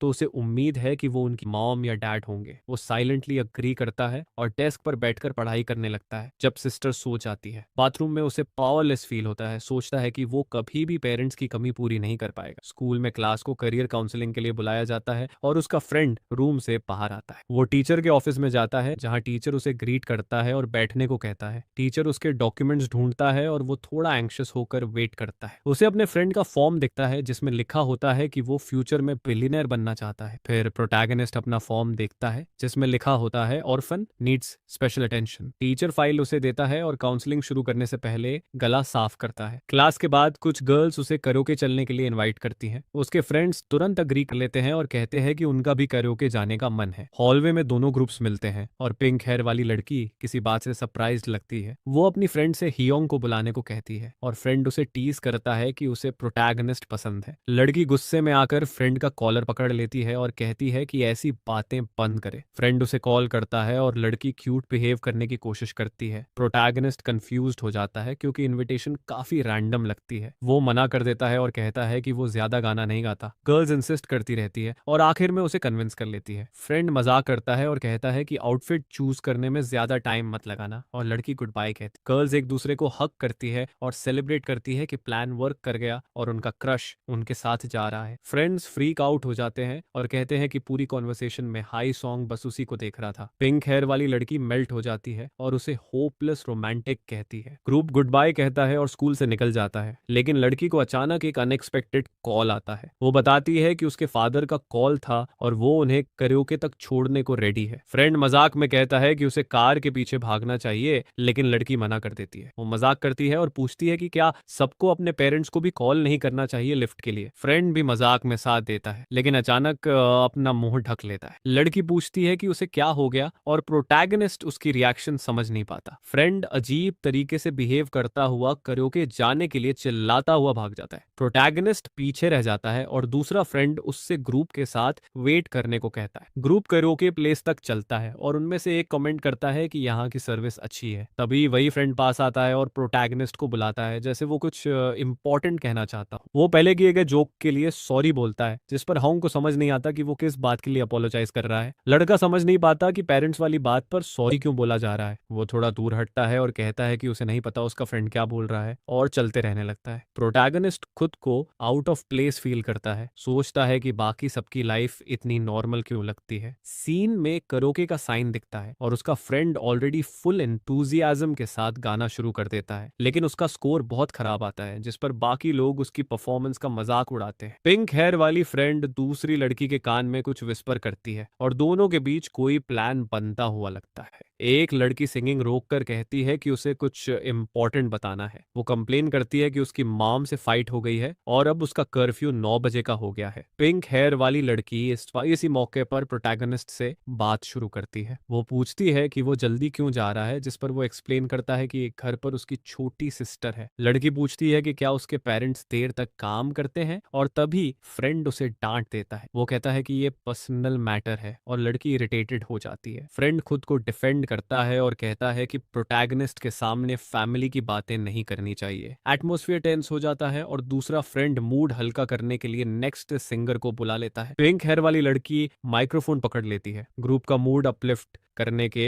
इरादे से। उसी बीच प्रोटैगनिस्ट कहता है कि वो निकल रहा है। बाहर आते ही फ्रेंड उसके पीछे आ जाता है और पूछता है कि जो हुआ उस पर वो ठीक है या नहीं और क्या उसे गुस्सा आया। इसके जवाब में प्रोटैगनिस्ट पूछता है कि जब भी उसकी फैमिली की बात आती है वो बीच में इंटरफियर क्यों करता है। फ्रेंड कहता है कि उसने ऐसा इसलिए किया क्योंकि उसने अभी अपनी मॉम को खोया है, लेकिन प्रोटैगनिस्ट जवाब देता है कि वो उसे आउटकास्ट जैसा ट्रीट कर रहा है। कंफ्यूज्ड होकर फ्रेंड पूछता है कि उसका मतलब क्या है और कहता है कि उसके अपने फैमिली इश्यूज भी है। प्रोटैगनिस्ट कहता है कि उसे अपनी फैमिली पर कोई शर्म नहीं है और और वो उनके साथ ठीक फील करता है। वो ये भी कहता है कि उसका फ्रेंड टीचर से अलग बिहेव नहीं कर रहा, जिसने क्लास में उसकी पर्सनल लाइफ एक्सपोज की थी। फ्रेंड चिल्लाता है कि वो बस वरीड था और प्रोटैगनिस्ट जर्क की तरह एक्ट कर रहा है। बाद में फ्रेंड रिग्रेट करता है, खुद को इडियट फील करता है कि उसने अपना गुस्सा उस पर क्यों निकाला। दूसरा फ्रेंड उसे कंफर्ट करता है और कहता है कि सिर्फ वही लोग हियोंग की सिचुएशन समझ सकते हैं। वो एक्सप्लेन करता है कि उसे टीचर से कंपेयर किया जाना बुरा लगा था। फ्रेंड डिसाइड करता है कि वो अपोलोजाइज करेगा, लेकिन दूसरा कहता है कि वो लाइन क्रॉस कर चुका है। वो खुद पर गुस्सा करता है और सोचता है कि उसने अपने फ्रेंड के साथ ऐसा क्यों किया। घर वापस आकर प्रोटैगनिस्ट बाथरूम में जाता है और बाथटब के एज पर बैठकर सोच में डूब जाता है। तभी युनहाई सामने आती है और कहती है कि उनमें उससे ज्यादा सिमिलैरिटीज है जितना वो सोचता है। वो डरपोक की तरह बिहेव करने और उससे डरने के लिए सॉरी बोलता है। लड़का ट्रक एक्सीडेंट से अपनी सिस्टर को बचाने के लिए उसे थैंक्स कहता है। वो अपनी जान बचाने के लिए भी उसे थैंक्स करता है और मरमेड हल्की स्माइल देती है। वो रिवील करती है कि उसका भी कोई फादर नहीं है और असल में उसके कभी पेरेंट्स ही नहीं थे। लड़का रियलाइज करता है कि शायद वो उसे इसीलिए मिस कर रहा था क्योंकि वो खुद को बाकी सबसे अलग फील करता था। मरमेड कहती है कि वो उसकी ऐसी फ्रेंड बनना चाहती है जिस पर वो मुश्किल वक्त में भरोसा कर सके। वो खुलकर बताता है कि वो अपनी लाइफ से बहुत टायर्ड हो चुका है। प्रोटैगनिस्ट खुद को स्ट्रेंजर की तरह फील करता है और समझ नहीं पाता कि उसे कंफर्ट चाहिए या एक नॉर्मल लाइफ। वो सोचता है कि क्या युनहाई ने भी ऐसा ही फील किया था और उसी से कंफर्ट ढूंढता है। वो उसे कंफर्ट करती है और कहती है कि उसके फ्रेंड ने वो बातें बुरी नीयत से नहीं कही थी। मरमेड कहती है कि उनके बीच नफरत की कोई वजह नहीं है क्योंकि कोई भी उन्हें सही से समझ नहीं पाता। वो कहती है कि सब लोग उसे छोड़ देंगे और हमेशा उसे अलग होने के लिए जज करेंगे। वो डिनाई करता है और कहता है कि उसके फ्रेंड्स ऐसे नहीं हैं, लेकिन वो उसकी बात पर डाउट करती है। लड़का सॉरी बोल देता है और मरीमेड पूछती है कि वो सॉरी क्यों बोल रहा है। वो बात टाल देता है और कहता है कि कुछ नहीं और मान लेता है कि शायद वो सही हो सकती है। प्रोटैगनिस्ट गिल्ट फील करता है और सोचता है कि क्या ये इसलिए है क्योंकि उसने अपने फ्रेंड को छोड़ दिया। तभी यूनी कहती है कि उसे उसे कुछ दिखाना है और बाथटब के पानी को टच करती है। वो उससे पानी में देखने और डाइव करने को कहती है जिससे वो क्यूरियस हो जाता है। वो उसकी बात मानता है और अपना सिर पानी में डाल देता है ये देखने के लिए कि क्या होगा। लड़का आंखें खोलता है और खुद को किसी रियल ओशन के बॉटम में पाता है। डर के मारे वो बाहर निकलता है हांफता हुआ और जो देखा उस पर बिलीव नहीं कर पाता। वो पूछता है कि यहाँ सी कैसे हो सकता है, जिस पर वो कहती है कि सब पहले जैसा ही है। मरमेड रिवील करती है कि ये मले आइलैंड का सी वाटर है, वही जगह जहां वो मिले थे। वो उसे अंदर आने को इनवाइट करती है और स्माइल के साथ उसे पानी में खींच लेती है। वो उसे पकड़े रहती है और उसे ऐसा फील होता है जैसे वो पहली बार फिर से साथ स्विम कर रहे हो। यूनी उसे होल्ड करके कहती है कि उनके फीलिंग्स कभी नहीं बदलेंगे, लेकिन अचानक उसका हाथ फेड होने लगता है और वो कंफ्यूज्ड होकर उसे देखता है। वो चिल्लाता है कि वो जाए नहीं, तभी वो अपने घर के बाथटब में खांसते हुए जाग जाता है। मरमेड उसे हक करती है और वो पूरी तरह कंफ्यूज्ड होकर पूछता है कि वो ऐसा क्यों कर रही है। उसे लोन शार्क्स की डेथ याद आ जाती है और वो चिल्लाता है कि वो उस तरह मरना नहीं चाहता। लड़का डर के मारे कहता है कि वो बहुत स्केर्ड था और उससे पानी से बाहर आने को कहता है, लेकिन यूनी बताती है कि वो हमेशा से उससे कुछ पाना चाहती थी और पूछती है कि क्या वो उसे देगा। इससे पहले कि वो जवाब दे, मरमेड उसे किस कर लेती है और वो पूरी तरह स्टन्ड रह जाता है। वो उसे देखती है और उसके फेस को टच करती है। उसकी आंखों में अनरीडेबल एक्सप्रेशन होता है। सैटिस्फाइड स्माइल के साथ वो पूछती है कि क्या उसे अच्छा लगा। लड़के को सब कुछ स्ट्रेंज फील होता है। वो पीछे हटता है और सोचता है कि कुछ सही नहीं है। कुछ गलत होने का एहसास लेकर वो किचन में जाता है और कांपता है यह सोचकर कि उसने एक मरमेड को किस किया है। वो सोचता है कि वो उसे फ्रेंड से ज्यादा क्यों मानती है। उसी मोमेंट वो केटल गिरा देता है और डिसाइड करता है कि वो अगले दिन बाथटब में पानी नहीं भरेगा। लेकिन जैसे ही वो पीछे मुड़ता है वो यूनी को फ्लोर पर देखता है। वो पानी की पडल में अपीयर हुई होती है। वो कहती है कि उन्हें मिलना जरूरी है और उसके तुरंत बाद फिर गायब हो जाती है। फ्रिज खुला होने की वजह से पीप करने लगता है और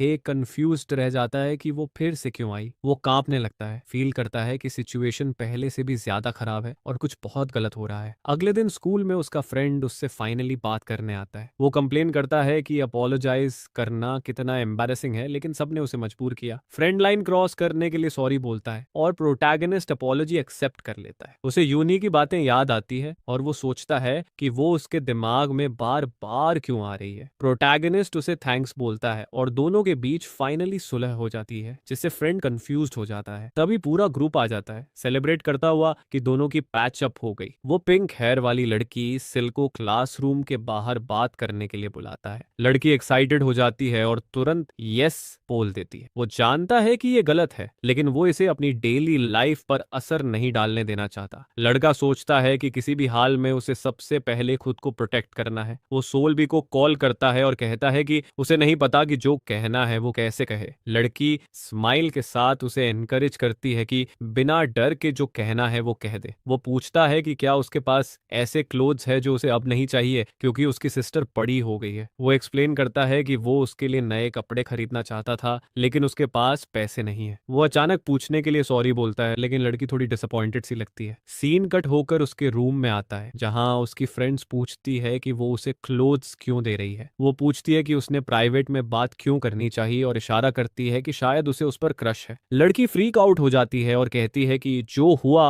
वो इन सब से आधा भी नहीं है। अगले दिन वो ढेर सारे क्लोथ्स लेकर आता है और वो कहती है कि और भी है, लेकिन फिर एक कंडीशन रखती है कि क्लोथ्स तभी देगी जब वो उसकी बात माने, जिसे सुनकर वो सरप्राइज्ड हो जाता है। वो उसे ग्रुप के साथ बीच चलने के लिए इनवाइट करती है और कहती है कि अगर वो गया तभी क्लोथ्स मिलेंगे। वो थोड़ी देर सोचता है और आखिरकार उसकी कंडीशन एक्सेप्ट कर लेता है। फ्रेंड्स खुशी से सेलिब्रेट करती है और कहती है कि ये उसका उसे फाइनली विन करने का चांस है। वो मैरिज तक की बातें करने लगती है, जिस पर लड़की हंसते हुए कहती है कि वो लोग ज्यादा आगे निकल गए हैं। बाथरूम में वापस यूं ही एक ड्रेस ट्राई करती है और उससे पूछती है कि उसे कैसी लग रही है। वो कहता है कि उस पर अच्छी लग रही है और उसके सामने नॉर्मल दिखने की कोशिश करता है। लड़का सोचता है कि उसे उसे खुश रखना होगा ताकि वो ज्यादा कंट्रोलिंग न बने। मरमेड कहती है कि उसे पुरानी शर्ट ज्यादा पसंद है क्योंकि वो पहला गिफ्ट था जो उसने उसे दिया था। वो कहता है कि वो शर्ट अब छोटी हो गई है और ये ड्रेस भी उसी की तरफ से गिफ्ट है। वो सोचता है कि कहीं वो ये ना समझ ले कि ड्रेस किसी और का गिफ्ट है। मरमेड फिर से उसे पानी में आने और ओशन देखने को कहती है, लेकिन वो मना कर देता है और कहता है कि पिछली बार बहुत डर लग गया था और वो नहीं जा सकता। यून ही उसे कन्फ्रंट करती है और कहती है कि पहले उसने ऐसा नहीं कहा था, जिससे वो कंफ्यूज्ड हो जाता है। वो रिवील करती है कि उसने उसे उस लड़की से कहते हुए सुना था कि वो समर में बीच जाएगा। सीन में पिंक हेयर वाली लड़की उसे ग्रुप के साथ बीच चलने के लिए इनवाइट करती हुई दिखती है। शॉक होकर वो पूछता है कि उसने ये कैसे देखा और सोचता है कि क्या वो स्कूल में उसे देख रही थी। वो एक्सप्लेन करती है कि पानी हर जगह है और वो उसके थ्रू सब कुछ देख सकती है। मर्मेड कहती है कि उसे क्लोथ्स चाहिए थे और उसे अभी के अभी पानी में आने का ऑर्डर देती है। वो रियलाइज करता है कि उसके पास कोई चॉइस नहीं है और अब पीछे नहीं हट सकता। यूं ही उसे उनकी करंट रियलिटी दिखाने लगती है। अचानक लड़का कॉफिंग करने लगता है और मरमेड उसे खाली नजरों से देखती है। वो कहना चाहता था कि उन्हें उसी ने मारा था, लेकिन वो जानता था कि ये सोचना बेकार है। यूनेहे उसी बात को उसके खिलाफ यूज करती है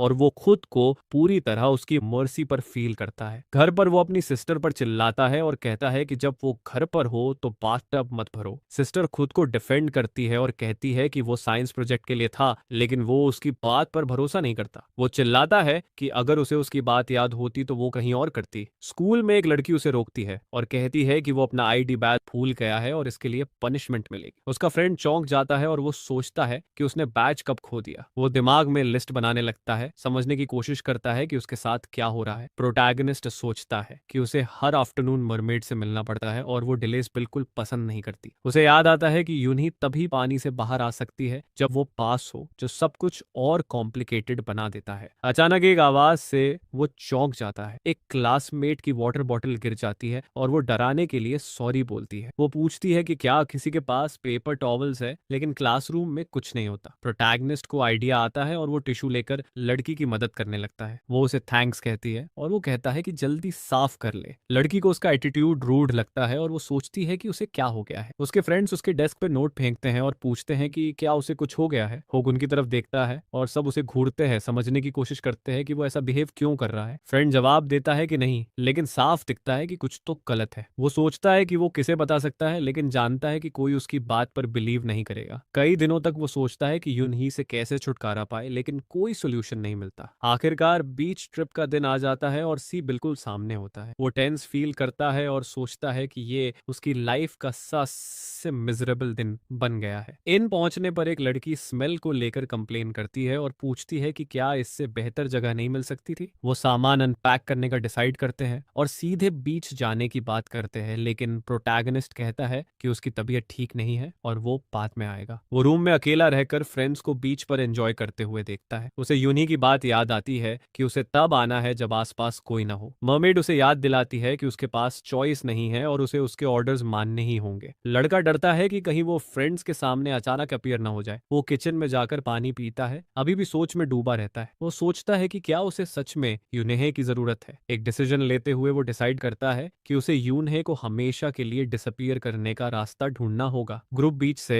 वापस आता है और लड़की कंप्लेन करती है कि उसने आउटफिट पर इतना पैसा खर्च किया और कुछ नहीं हुआ। वो प्रोटैगनिस्ट को ढूंढते हैं और कहते हैं कि सबके लिए सशीमी लाए हैं। वो टेबल लगाने की ऑफर करता है और पिंक हेयर वाली लड़की खाने में उसकी मदद करती है। फ्रेंड कंप्लेन करता है कि रेस्टोरेंट ढूंढने में बहुत टाइम लग गया क्योंकि आसपास कुछ था ही नहीं। प्रोटैगनिस्ट सरप्राइज्ड होकर पूछता है कि फिर उन्होंने साशिमी कैसे खरीदी। फ्रेंड कहता है कि यहाँ करने को कुछ है ही नहीं और वो खाना शुरू कर देते हैं। लड़की उसे ड्रिंक ऑफर करती है लेकिन वो पॉलिटली मना कर देता है। फ्रेंड्स इरिटेट हो जाते हैं और कहते हैं कि वो उनके साथ ऐसा बिहेव करना बंद करे। एक कहता है कि वो दूर से आए हैं और वो किसी चीज में पार्टिसिपेट नहीं कर रहा। आर्ग्यूमेंट से थककर वो साई करता है और कहता है कि ठीक है, वो उनके साथ ज्वाइन करेगा। रात हो जाती है और ग्रुप पोर्च पर हंसता खेलता है, बातें करता है। अंदर से टूटा हुआ प्रोटैगनिस्ट ब्लेंड इन करने की कोशिश करता है लेकिन मेमोरीज फिर से लौट आती है। उसे अपनी आंट की डेथ याद आती है और उसकी इमेज फिर से उसे हॉन्ट करती है। रियलिटी में लौटकर फ्रेंड पूछता है कि क्या उन्हें पता है कि आगे कौन से स्कूल जाएंगे। एक फ्रेंड कहता है कि जुंग आर्ट स्कूल जाएगा और गर्ल्स भी वही जाएंगी। गर्ल्स अपने प्लान्स पर बात करती है और वो कहता है कि वो कोऑपरेटिव प्रोग्राम के बारे में सोच रहा है। लड़की मजाक में कहती है कि उस प्रोग्राम में भी उसे पढ़ाई करनी पड़ेगी। वो सोचता है कि सबके पास फ्यूचर के लिए ड्रीम्स और प्लान्स है। खुद को थोड़ा आउट ऑफ प्लेस फील करता है। फ्रेंड्स इंसिस्ट करते हैं कि उसके ग्रेड्स अच्छे हैं इसलिए उसे बेहतर स्कूल जाना चाहिए। एक फ्रेंड मजाक में अपना मुंह ढक लेता है और कहता है कि हाई सॉन्ग के पेरेंट्स को उस पर प्राउड होगा। लड़की कहती है कि यह हर पेरेंट का सपना होता है। वो बस स्माइल करता है, समझ नहीं आता क्या बोले। छुपाते छुपाते थक कर वो सबको बता देता है कि उसके पेरेंट्स नहीं है, जिससे पूरा ग्रुप शॉक हो जाता है। वो एक्सप्लेन करता है कि उसके पेरेंट्स गुजर चुके हैं और इसलिए वो बेहतर स्कूल नहीं जा सकता। प्रोटैगनिस्ट डिसाइड करता है कि वो सब कुछ बता देगा और फ्रेंड्स चुपचाप सुनते हैं। वो अपने फादर की डेथ, सोल जाने और हाल ही में अपनी मदर की डेथ के बारे में बताता है। उनके सैड फेसेस देखकर वो पूछता है कि वो इतने सैड क्यों लग रहे हैं और कि क्या उसे रुक जाना चाहिए। वो उस ओल्ड लेडी के बारे में भी बताता है जो उसकी हेल्प करती थी और ये भी कि उसने अपना फोन क्यों छोड़ दिया। लड़का सोचता है कि क्या वो ड्रंक है जो ये सब बोल रहा है। उसे यून हाई की बात याद आती है कि उसके पास कोई चॉइस नहीं है और डर फिर से उसे घेर लेता है। अचानक वो जाग जाता है और सोचता है कि वो कब रूम में सो गया था। अभी भी रात के बीच में ही वो उठता है और अपने प्लान को एक्शन में डालने का फैसला करता है। वो जानता है कि वो उससे फाइट नहीं कर सकता और उसे डर है कि अगर उसने उसे एक्सपोज किया तो वो क्या कर देगी। हाथ में नाइफ पकड़े हुए वो डिसाइड करता है कि सब कुछ ओशन में ही खत्म करना होगा। वो बीच पर जाता है और खुद से कहता है कि आखिर में सब ठीक हो जाएगा। लड़का सोचता है कि उसकी लाइफ पहले ही काफी मुश्किल रही है और अब वो थोड़ा पीस डिजर्व करता है। लेकिन जैसे ही वो पानी में उतरता है उसका फ्रेंड उसे रोक लेता है, जिससे वो शॉक हो जाता है। फ्रेंड उसे कन्फ्रंट करता है और पूछता है कि क्या वो सच में इतनी जल्दी जाने का सोच रहा है। वो उस पर खुद को मारने की कोशिश करने का आरोप लगाता है लेकिन लड़का कहता है कि ऐसा कुछ नहीं है। नाइफ उसके हाथ से छूटकर पानी में गिर जाती है और फ्रेंड पूछता है कि ऐसी सिचुएशन में वो इतना काम कैसे रह सकता है। प्रोटैगनिस्ट चिल्लाकर उसे पानी से बाहर आने को कहता है, बोलता है कि वहां बहुत डेंजर है। गुस्से में फ्रेंड कहता है कि वो हमेशा अकेले सफर करना चुनता है। तभी अचानक यूनही सामने आ जाती है। स्माइल के साथ वो ग्रीट करती है और पूछती है कि वो अपने फ्रेंड को साथ क्यों लाया है। फ्रेंड मुड़कर पूछता है कि ये लड़की कौन है और प्रोटैगनिस्ट पैनिक में आ जाता है। वो सोचता है कि वो बाहर क्यों आई और उसे डर लगता है कि कहीं उसके फ्रेंड के साथ कुछ टेरेबल ना हो जाए। डर के मारे फ्रेंड फिसल कर गिर जाता है। मरमेड की टेल देखकर वो शॉक हो जाता है और प्रोटैगनिस्ट चिल्लाकर उसे पानी से बाहर आने को कहता है। मरमेड उसे कन्फ्रंट करती है लेकिन फ्रेंड कहता है कि वो ह्योंग का रियल फ्रेंड है। आर्ग्यूमेंट से थककर प्रोटैगनिस्ट दोनों को अब भी रुकने के लिए चिल्लाता है। वो उसे पकड़कर पूछता है कि वो ऐसा क्यों कर रही है। खुद को बिट्रेड फील करता है। लड़का कहता है कि अगर वो सच में उसकी फ्रेंड होती तो उसे डेंजर में नहीं डालती। वो रिवील करता है कि उसके लिए उसके फ्रेंड्स और वो दोनों बराबर प्रेशियस है, बिना किसी फर्क के। यूनही उसके फेस को टच करती है और कहती है कि उसे दूसरों जैसा ट्रीट किया जाना पसंद नहीं है। मरमेड कहती है कि वो चाहती है कि उसे स्पेशल माना जाए और अलग तरीके से ट्रीट किया जाए। वो कहता है कि वो कोशिश करेगा लेकिन यूनही कहती है कि उसे उसकी बातों पर भरोसा नहीं है। वो उस पर आरोप लगाती है कि वो ट्राई ही नहीं करना चाहता और इसी वजह से वो नाइफ लेकर आया था। अचानक वो नाइफ उसके हाथ में दिखाती है, जिसे देखकर लड़का शॉक हो जाता है। फिर वो पूछती है कि क्या अब वो उससे भी डरता है। लड़का हकलाते हुए कहता है कि उसने नाइफ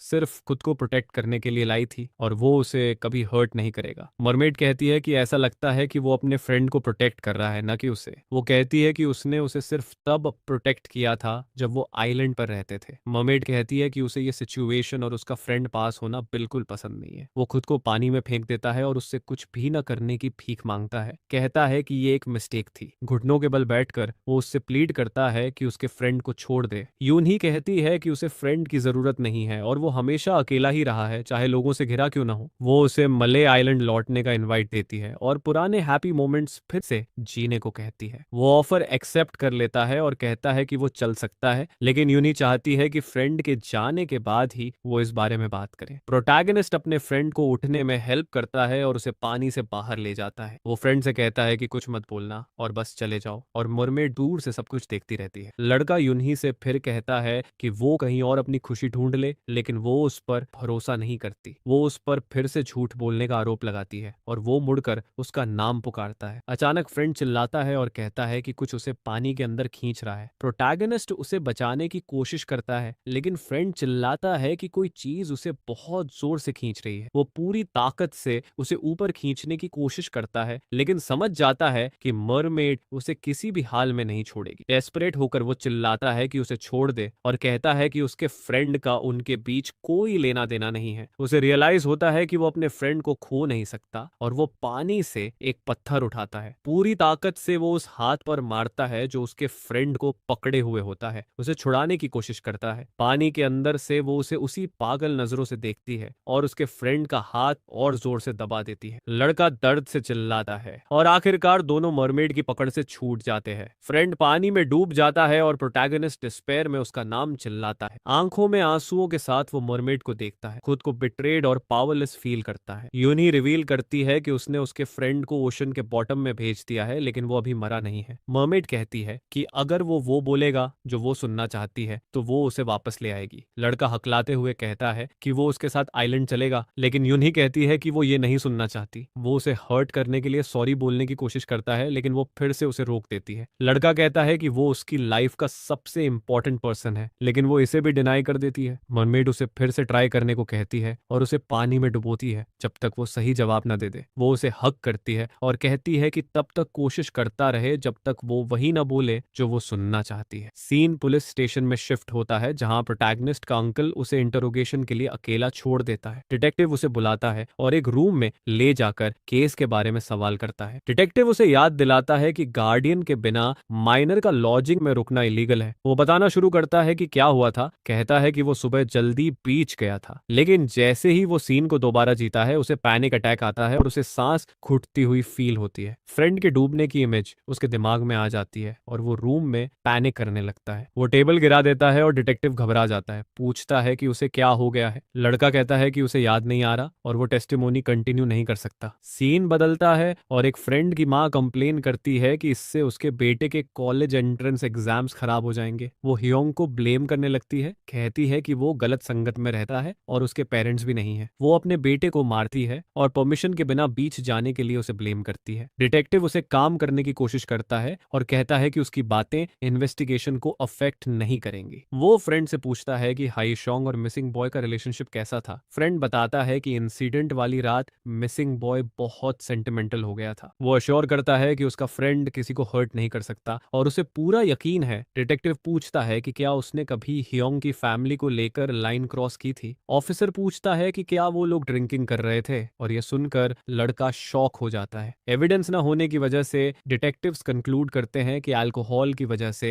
एक्सीडेंटल ड्राउनिंग हुई थी। एक हफ्ते बाद प्रोटैगनिस्ट के पास उसका फ्रेंड आता है और पूछता है कि उसे उसका एड्रेस कैसे मिला। फ्रेंड बताता है कि मिसिंग बॉय के पेरेंट्स ने सर्च छोड़ दी है और फ्यूनरल रख रहे हैं। वो पूछता है कि क्या वो वहां आ सकता है, और फ्रेंड एनकरेज करता है कि उसे जरूर जाना चाहिए। फ्रेंड उसे हिलाकर कहता है कि अगर वो यूं ही भागता रहा तो कोई उसकी इनोसेंस पर बिलीव नहीं करेगा। वो नेक्स्ट डे मिलने के लिए अग्री करता है और फ्रेंड राहत में रो पड़ता है। फ्यूनरल में वो अपने फ्रेंड को पाता है जो उसे अंदर बुलाता है आखिरी रिस्पेक्ट्स देने के लिए। लड़का झुककर रिस्पेक्ट देता है और डेड बॉय की फैमिली चुपचाप उसे देखती रहती है। वो पेरेंट्स के पास जाता है और फ्रेंड इंट्रोड्यूस करता है कि हाउंग आ गया है। प्रोटैगनिस्ट फिर से झुककर रिस्पेक्ट देता है और बॉय की मदर उसे सैडनेस से देखती है। फादर उसे ग्रीट करता है और कहता है कि वो अपने बेटे को आखिरी बार गुड बाय कह ले। वॉल्टर के सामने घुटनों के बल बैठता है और फादर वुमन से कहता है कि वो लड़के से कुछ न कहे। साइलेंस में वो इंसेंस स्टिक जलाता है और आखिरी सम्मान देता है। उसे अपने फ्रेंड के डूबने का सीन याद आता है और उसे फील होता है कि इसके लिए वही रिस्पॉन्सिबल है। वो चाहता है कि काश वो पागल होता और ये सब बस उसके दिमाग की इमेजिनेशन होती। एक फ्लैशबैक में स्टूडेंट्स ग्रेजुएशन क्लास फोटो के लिए रेडी होते हैं। उसका फ्रेंड उससे पूछता है कि उसका लुक कैसा लग रहा है, लेकिन वो देखता तक नहीं है। वो हंसते हुए कहता है कि शर्ट का टॉप बटन बंद करके उसे अजीब फील हो रहा है। फोटोग्राफर उसे थोड़ा मुड़ने को कहता है और परफेक्ट मोमेंट पर फोटो ले लेता है और वही फोटो बाद में उसके फ्यूनरल में लगी होती है। वो बस गिल्ट के साथ मर जाना चाहता था। जो कुछ भी हुआ था उसके लिए खुद को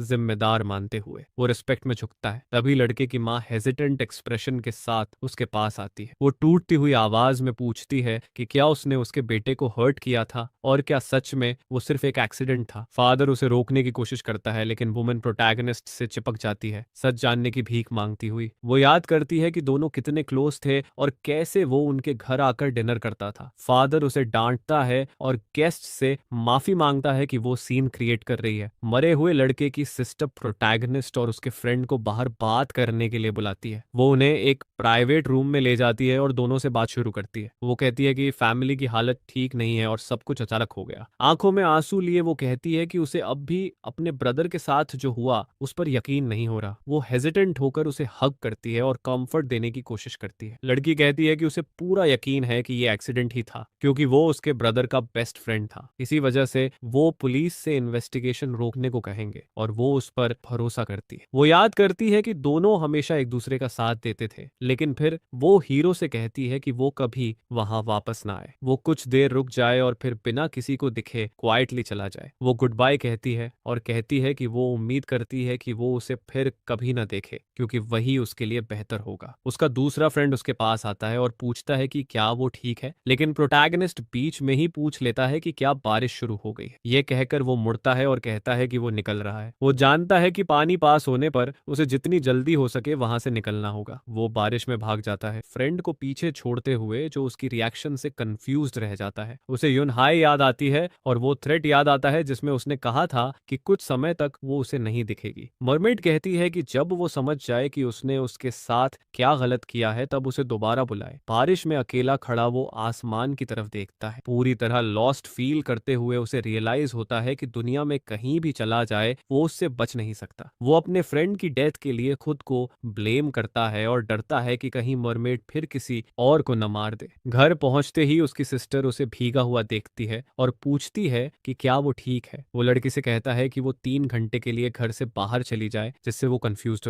हो जाती है। सिस्टर उसकी बात मान लेती है और वो बाथरूम में जाकर बाथटब भरता है उसे बुलाने के लिए। वो यूनेही को पुकारता है और डिटर्मिन्ड लुक के साथ अपना हाथ आगे बढ़ाता है। मरमेड सामने आती है और वो उसका हाथ कसकर पकड़ लेता है। प्रोटैगनिस्ट उसे किस करता है और लिप्स पर स्माइल के साथ उसे देखता है, जिससे मरमेड सरप्राइज हो जाती है। वो कहता है कि उसने उसे बहुत मिस किया और अब उसे रियलाइज हुआ है कि उसके पास बस वही है। लड़का उससे कहता है कि उसे आइलैंड वापस ले चले और वो उसे पानी में खींच लेती है। वो सोचता है कि वो जीने के लायक नहीं है और पीछे छूटे सभी लोगों से माफी मांगता है। प्रोटैगनिस्ट कहता है कि उसे ये सब अपने फ्रेंड्स और फैमिली को प्रोटेक्ट करने के लिए करना पड़ रहा है। वो और यूनेहे आइलैंड की केव में होते हैं और वो डिसाइड करता है कि अब उसे ये करना ही होगा। वो कहता है कि ये जगह बिल्कुल नहीं बदली है, अब भी पीसफुल और ब्यूटीफुल है। वो कहता है कि काश वो पहले आ गया होता ताकि वो खुलकर बात कर पाते। वो उसे उसके हैप्पी चाइल्डहुड में वापस लाने के लिए थैंक्स करता है। वो उसे हग करता है और कहता है कि अब उसे घर वापस ले चले ताकि वो अपना सामान पैक कर सके। अपार्टमेंट में वापस आकर उसकी सिस्टर उसे ढूंढती हुई बुलाती है,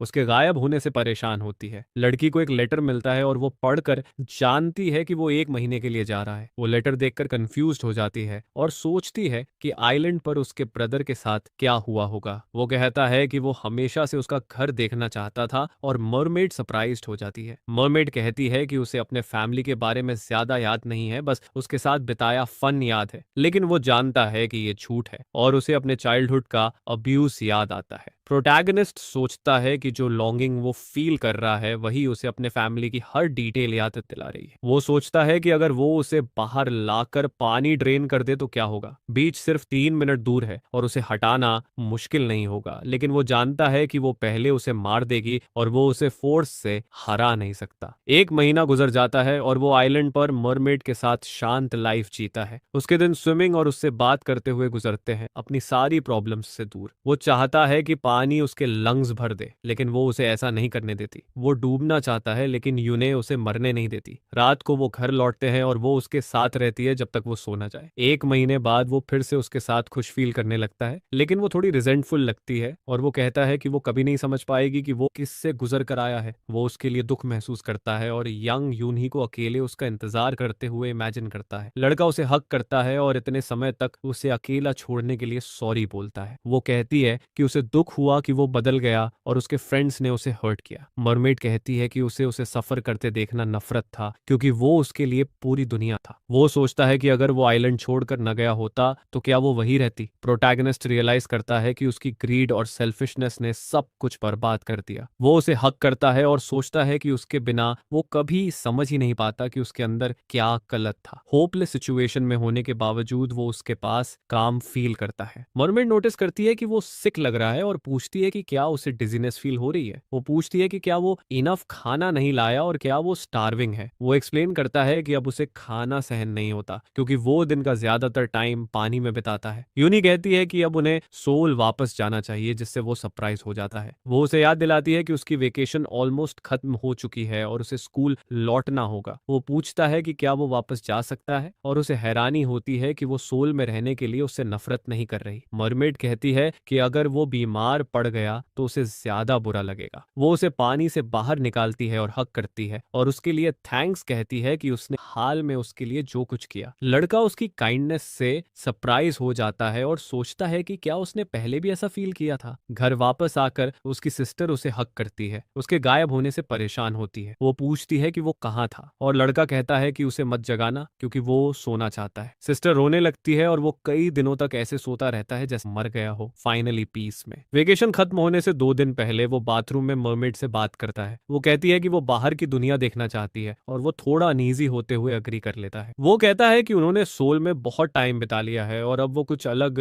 ट्राई करना चाहता है। दोनों बारिश में बाहर निकलते हैं और वो पूछता है कि क्या वो अम्ब्रेला लेगी, लेकिन वो मना कर देती है। वो सोचता है कि परसों से स्कूल शुरू है, लेकिन अब उसका मन नहीं है जाने का। वो पूछता है कि क्या उसे स्कूल छोड़ देना चाहिए और आइलैंड पर उसके साथ रहना चाहिए, जिससे वो सरप्राइज हो जाती है। मरमेड पूछती है क्यों, और वो कहता है कि यही तो वो चाहती थी कि वो दोनों हमेशा अकेले साथ रहें। वो कहती है कि ये एक ग्रेट आइडिया है, लेकिन उसे अभी फैसला नहीं लेना चाहिए, बस डिस्कस करना चाहिए। तभी अचानक पिंक हेयर वाली लड़की वहां आ जाती है और उसे आवाज देती है, जिससे उनकी बातचीत बीच में रुक जाती है। वो पूछती है कि वो बारिश में वहां क्या कर रहा है, जिस पर वो अनईजी फील करता है। वो बात बदलते हुए कहता है कि उससे कुछ गिर गया था और वो अब वहां से जा रहा है। लड़की कहती है कि सब लोग सोच रहे थे कि वो कैसा है और वो उसे स्कूल में मिलने आने वाली थी। वो उसके करीब आती है और कहती है कि सब लोग वरीड है, लेकिन वो कहता है कि उसे जाना है। लड़की उसे रोकती है और बताती है कि वो थेरेपी जा रही है और उससे उसे काफी मदद मिली है। वो कहती है कि थेरेपिस्ट ने कहा है कि जो लोग सेम चीज से गुजरे हैं उनके साथ सैडनेस शेयर करना बेहतर होता है। लड़की बताती है कि वो लोग एक दूसरे को कंफर्ट करने के लिए मिल रहे हैं, जिस पर वो रुक जाता है। वो उसे ज्वाइन करने के लिए इनवाइट करती है, लेकिन तभी उसके पास मरमेड की इमेज दिखाई देती है। वो इरिटेट हो जाता है और पूछता है कि क्या उसे सच में लगता है कि उन्होंने सेम चीज झेली है। लड़का हंसता है और कहता है कि वो इतनी स्टूपिड है कि उसे चुप रहना भी नहीं आता। एक सिनिस्टर स्माइल के साथ वो उसे घूरता है और लड़की उसकी रिएक्शन समझ नहीं पाती। वो उसे कन्फ्रंट करता है और कहता है कि जब सब कुछ हुआ तब वो सो रही थी, उसे कुछ पता ही नहीं है। लड़का कहता है कि वो पढ़ाई कर रहा था, लेकिन उसने क्लोथ्स का बहाना बनाकर उसे बीच ले जाने की कोशिश की। वो उस पर आरोप लगाता है कि उसने उसकी वेकेशन खराब कर दी और थेरेपिस्ट होने का घमंड दिखाया। लड़की माफी मांगती है और वो उसे घूरता रहता है, उसके सवाल के जवाब का इंतजार करते हुए। आंखों में आंसू लिए वो मान लेती है कि उसने लाइन क्रॉस कर दी थी और फिर से सॉरी बोलती है। वो मुड़कर चली जाती है और प्रोटैगनिस्ट उसे जाता हुआ देखता रहता है। पानी की एक पडल में मरमेड अपीयर होती है और कहती है कि वो लड़की बहुत हर्ट हुई होगी। वो कहती है कि उसे अच्छा लगा ये देखकर कि वो उसकी कितनी केयर करता है और वो वेट कर सकती है। यूनी उसे कहती है कि वो स्कूल जाता रहे और वो उसका इंतजार कर सकती है। वो उसे याद दिलाती है कि कल से स्कूल शुरू हो रहा है और पूछती है कि क्या वो वापस जाने के लिए एक्साइटेड है।